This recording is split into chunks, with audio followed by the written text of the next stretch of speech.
نبی پاک علیہ السلام کی جب وفات ہوئی تو آپ کا جنازہ کس نے پڑھایا؟ کون کون شریک تھا؟ سارے شریک تھے. یہ روافظ کا جھوٹ ہے کہ خلفائے راشدین شریک نہیں تھے. بھئی نبی علیہ السلام کی ڈیتھ ہوئی ہے منڈے کی صبح کو. منڈے پورا دن، منڈے کی رات، یعنی منگل اور منڈے کی درمیانی رات، پھر منگل کا پورا دن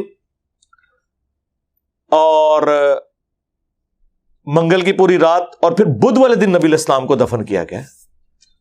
لاکھوں لوگوں نے آپ کا جنازہ پڑھا ہے. پوری تفصیل موجود ہے سنن ابن ماجہ میں، اور امام نسائی کی جو کتاب ہے سنن نسائی الکبریٰ، جس کا چیپٹر خصائص علی بھی ہے، جس کا چیپٹر فضائل صحابہ بھی ہے، جس کا چیپٹر امر الیوم واللیلہ بھی ہے، جس کا چیپٹر فضائل قرآن بھی ہے، اسی کا ایک چیپٹر ہے وفات النبی.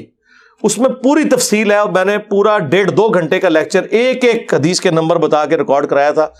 مسئلہ 163 وفات النبی صلی اللہ علیہ وآلہ وسلم.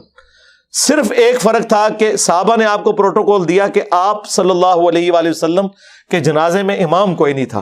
ٹولیوں کی شکل میں صحابہ آتے تھے، تکبیرات پڑھتے تھے، وہی سورہ فاتحہ، سورت، اس کے بعد دعا، پھر درود شریف پڑھ کے دوسری طرف سے نکل جاتے تھے.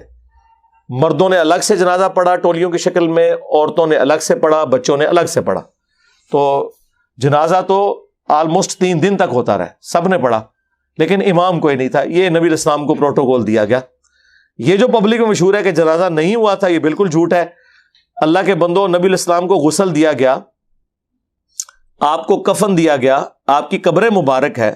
ایک جنازے والا ایلیمنٹ کیوں مسنگ ہونا تھا؟ وہ کہتے ہیں دیکھیں جی نبی کو تو ہمارے دعا کرنے کی حاجت نہیں ہے. بالکل انہیں حاجت نہیں، لیکن ہمیں تو حاجت ہے نا. ہم جب درود شریف پڑھتے ہیں تو درود شریف کیا ہے؟ اللہ کے نبی کے لیے دعا، اے اللہ محمد پر رحمت بھیج صلی اللہ علیہ وسلم. اس کے بدلے 10 رحمتیں ہم پہ نازل ہوتی ہیں. مسلم شریف میں حدیث ہے اور سنن نسائی میں حدیث ہے، 10 رحمتیں بھی نازل ہوتی ہیں، 10 نیکیاں بھی ملتی ہیں، 10 درجات بھی بلند ہوتے ہیں، 10 گناہ بھی معاف ہوتے ہیں. اللہم صلی علی محمد وعلی آل محمد. ہمیں فائدہ ہو رہا ہے. بخاری مسلم میں حدیث ہے جو اذان کا جواب دے، مسلم میں تفصیل کے ساتھ ہے. اس کے بعد الوسیلہ والی دعا مانگے، مجھ پر درود شریف پڑھے تو میری شفاعت قیامت کے دن اس پہ حلال ہو جائے گی.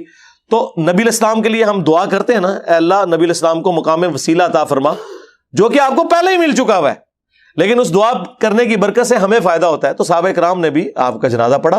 نبی علیہ السلام کا جنازہ ہوا تھا. یہ آپ یوٹیوب پہ رومن میں ٹائپ کریں تو پوری تفصیلی ویڈیو ریکارڈ ہے.